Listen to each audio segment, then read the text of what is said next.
Hello,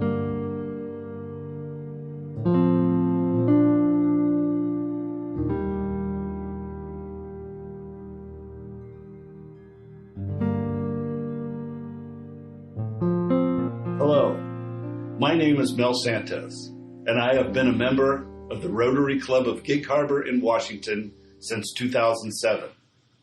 I am also a past president of the club and am currently the Vocational Services Chairperson. What you are about to see and hear from very talented and dedicated Rotarians are shining examples of what creates what we refer to as the promise of vocation.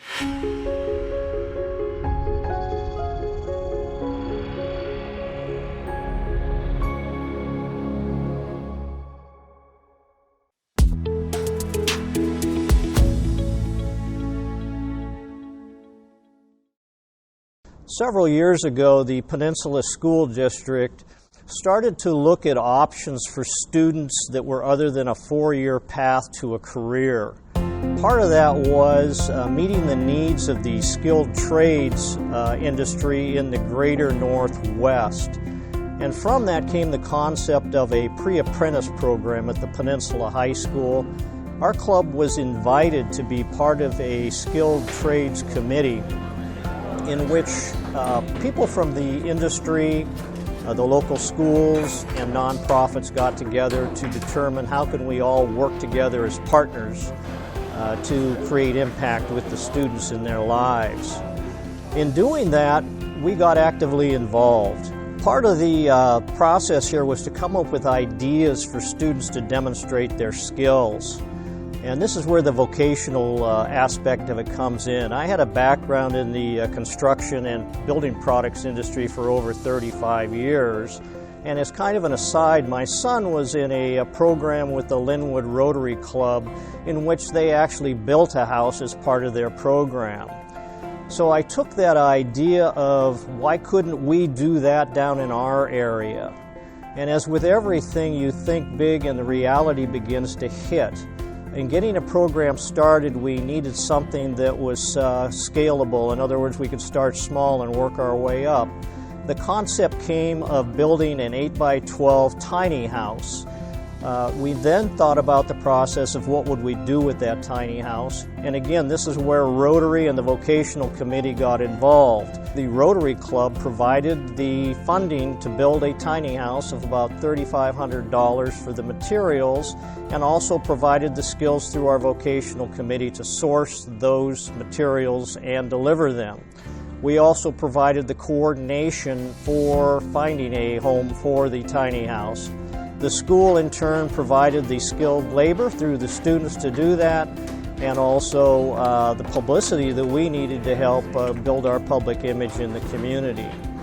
The other aspect that we looked at, very importantly here, was teaching the students service above self and giving back.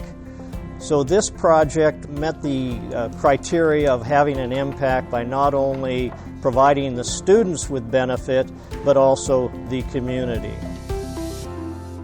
The unique thing about a vocational committee, and ours in particular, is that it's almost like an incubator of new ideas. Each Rotarian has a passion. People with those passions can come to the vocational committee and put in a project request.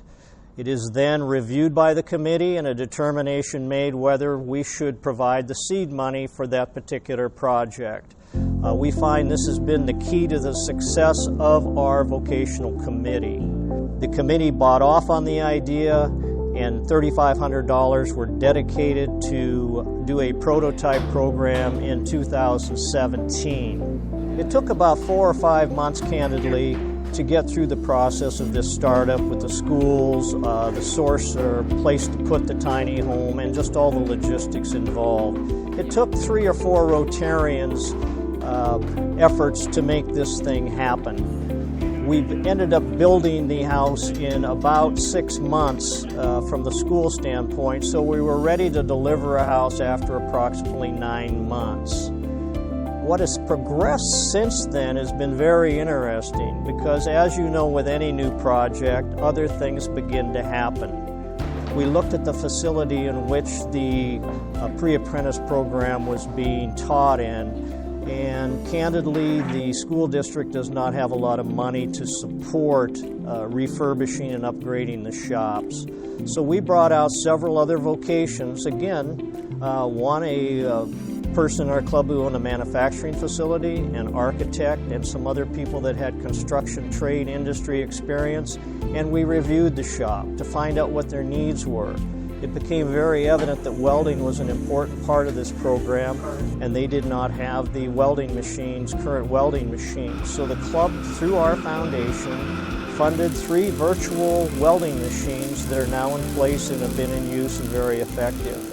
So what we've seen here is a project that started 3 years ago with the simple concept of building an 8x12 house, bringing together not only the industry, the schools, and the community, but more importantly, providing the students with a way to demonstrate their skills and give back to their community.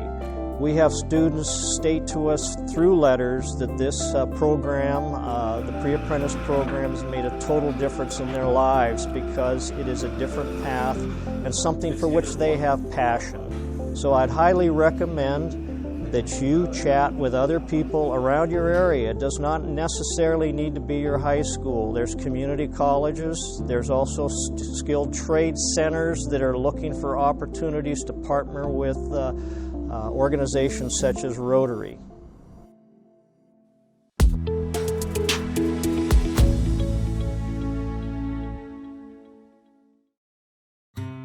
Hello.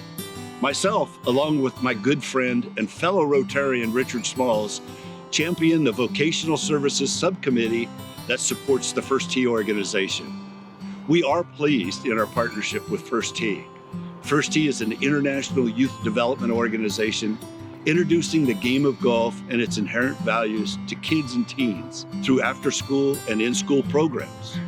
They help shape the lives of young people from all walks of life by reinforcing values like integrity, respect, and perseverance through the game of golf, and it is making a difference.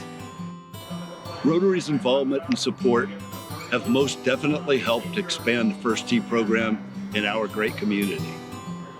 First, we purchased and provided additional shag equipment for use in the First Tee in-school program that enabled the Peninsula School District to offer this program to all of its schools, with the agreement that the program would get equal time as all other sports.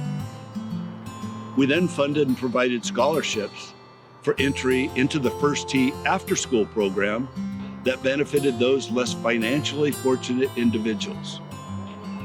We funded and provided the awards and lunch for the participants and parents for the annual team competition held between all the local school teams. And currently, we are working on a new after-school program by creating a partnership involving the First Tee, the Children's Home Society, and Rotary, benefiting the children of the Key Peninsula by providing transportation to and from and covering all costs for them to attend their own class at Madrona Golf Course here in Gig Harbor. And those are for the kids that normally would not be involved or have the opportunity to have that program without our support.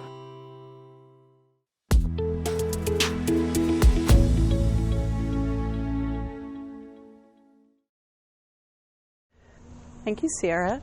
This is my friend Sierra. She helps me with people who are struggling with mental health issues. I'm a mental health coach, and Sierra is my partner. We were sitting around in our committee meeting during my first year of membership, and the subject came up that, gosh, we have money that we would love to put out into the community to help people. Does anyone have a good idea? Well, it just so happened that week, almost a year to the day, on the anniversary of this beloved Rotary member who had passed away due to suicide, the Boys and Girls Club had let me know that they were unable to fund the project, mental health project I had proposed to them, that it essentially had arisen out of a crisis that had occurred at Gig Harbor High School. where a Gig Harbor High senior had committed suicide. And so I shared all of this with my committee members, and I said, I don't think it's an accident that I'm a member of this club and that I'm a member of this committee, and that we together could partner to help teens learn life skills that would assist them in post-traumatic stress recovery as well as potentially prevention. And so that's what we set out to do. To start this project required the Rotary's support of providing seed money to the Boys and Girls Club in the amount of $1,800.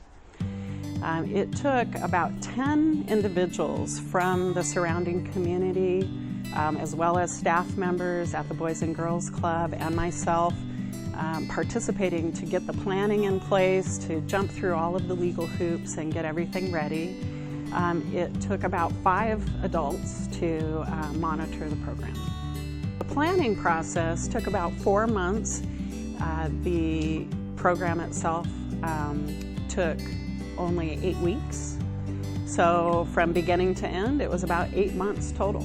The Mental Health Transformation Project was a 3-part session with children or teens aged 6 to 16. They had 3 opportunities to engage in the community field trips that we had planned for them. The first engagement was right here at the ranch, where they met Sierra and some of our other horse friends. They learned a lot about how to work together as a team, about their individual leadership styles, as well as how to gain agreement, especially with a 1,200-pound animal that really isn't going to do anything unless you develop a solid relationship with them. Thank you, Rotary! The second part of the project was we met out in the harbor and we did a dragon boating session. And we had a debriefing session out in Scansey Park with a nice picnic lunch. The third session was held at the Boys and Girls Club. They participated in a drum circle session, and interestingly, during that session, the teens identified a member of their group that they felt really needed some extra support. It turned out to be a really remarkable experience for that young man who really needed the emotional and mental support at the time. As a result, the end of the program, we identified 3 teens who were in situations that were causing them mental distress. And in addition, we identified at least 1 student who had attempted suicide in the last year unsuccessfully and had not ever told anyone. The goal of our project was to bring that awareness to the Boys and Girls Club so that they could continue to provide support for their clientele, and that's exactly what we did. So since the Mental Health Transformation Project transpired, it evolved into a mentoring program where I meet regularly once a week with high school students who are interested in getting involved in the mental health industry in some capacity.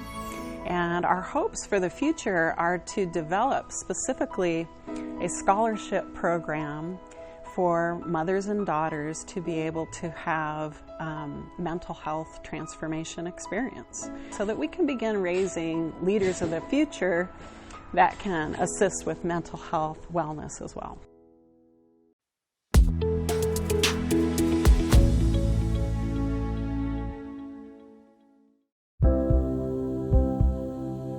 Rotary clubs all over the world have been working with jails and prisons for many, many years. Gig Harbor Rotary became involved in 2012 when the local women's prison, it's a state prison, asked us for help with re-entry training of inmates who had 2 years remaining on their sentence. So we dug in, designed a program. We'd never worked with inmates before, not alone women inmates, The program was outlined, put together. Vocational Services took a look at it, said yes, go for it. So we did. We launched in January of 2013, and now, 8 years later, we've had over 800 women graduate from the reentry program. We've had another 100 at least enroll in the course, but not able to finish for a variety of reasons. So we've effectively touched the lives of 900 or more women with this reentry program. It's been, I think, a very good success with very good reviews, both by inmates and prison administration. Our budget is around $4,000 a year, plus another $1,000 for programs that we have since launched as well. So in addition to Rotary Reentry, we also now have a scholarship endowment fund. We've given away thousands to women to continue their education, college, trade school. We also have a mentor program. Women who release can ask for a mentor to help guide them on reentry.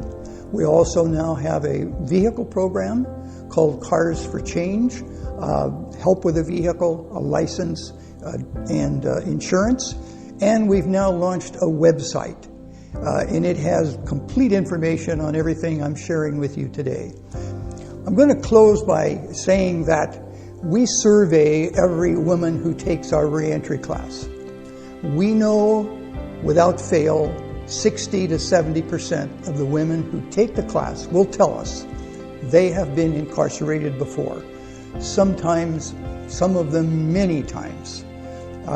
I say this because, in addition, it's important to know that about 45 to 50% of women inmates are also mothers with children on the outside they need to take care of. So when you help a woman who's been incarcerated land on her feet, you're not just affecting her life, you're affecting an entire family. And we know from all the data that what happens in one generation carries on for many, many generations into the future. So a scholarship, a mentor, any of the ways you can help them land on their feet pays huge dividends, affecting thousands of people over time. So if you have a jail, you have a prison in your community, get in touch with us, Rotary Women's Prison at gmail.com. We have tons of material. We will help you get a program going and established. We'll work with you. That's a promise. God bless. Take care.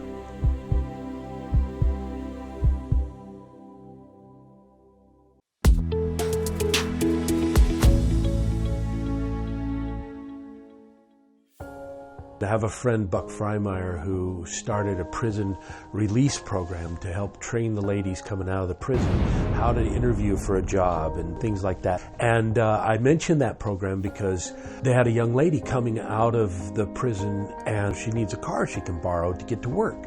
Well, I had an old Chevy Blazer with 1 million miles on it, and I thought, you know, it's kind of a disposable car. One day it wouldn't go for her, and some friends of hers were driving right past her work, and so they picked her up and decided to stop and buy some drugs on the way to dropping her off, and they got busted. And the judge didn't buy her story, and so she went back in for 18 months. And the kicker was she had a 3-year-old little boy, and she lost 18 months because she had a crappy car. And it was my fault. I gave her a crappy car. And I looked around me. I've been in this community for 29 years. I know 1 million people. And I thought, you know, I'll bet I could give them cars that would help them. And so Cars for Change was born.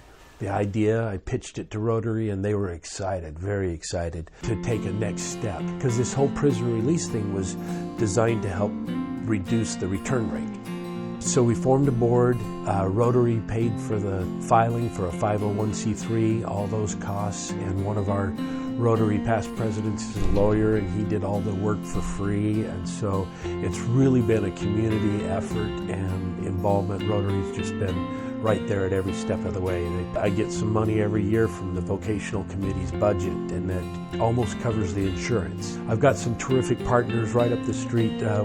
West Bay Auto Parts is our local Napa store, and Napa has a fund that they do for charitable things. West Bay Auto Parts is matching Napa's $1,500 a year in parts. So we get $3,000 a year in parts at their cost to recondition these cars.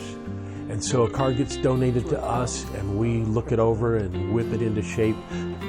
I have to mention Brian Smith at Gig Harbor Auto Service. He's the vice president on the board, and we take turns reconditioning the cars and donating the labor. So we've had some great recent success. In the first year and a half, we gave away 3 cars, and in the last 3 months, we've given away 3 cars. So we've got some momentum, the word's getting out, people are donating old cars. Give it to Cars for Change, and we can make a difference in somebody's life.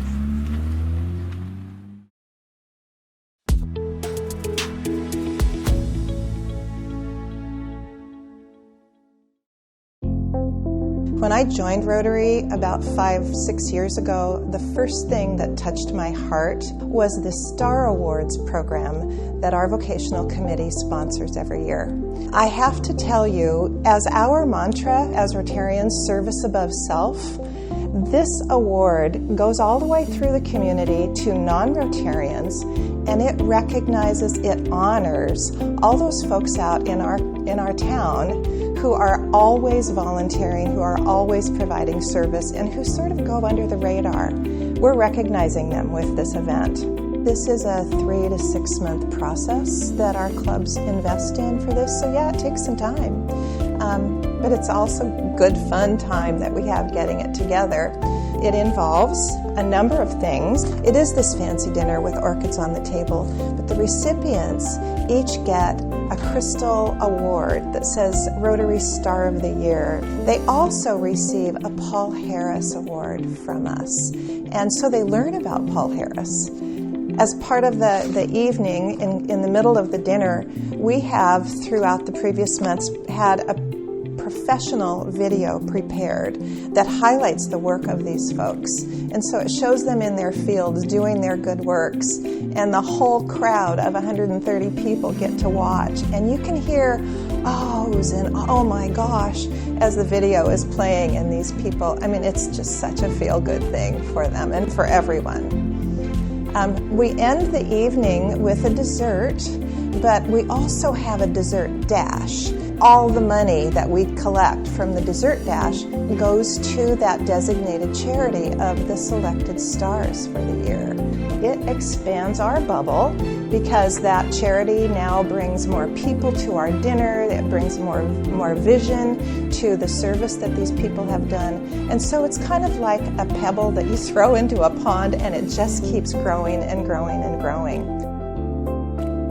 In our case, there are 3 Rotary clubs here in Gig Harbor, and one of the other big benefits of this is that the 3 clubs collaborate together to prepare this big gala event. But we all use the same criteria.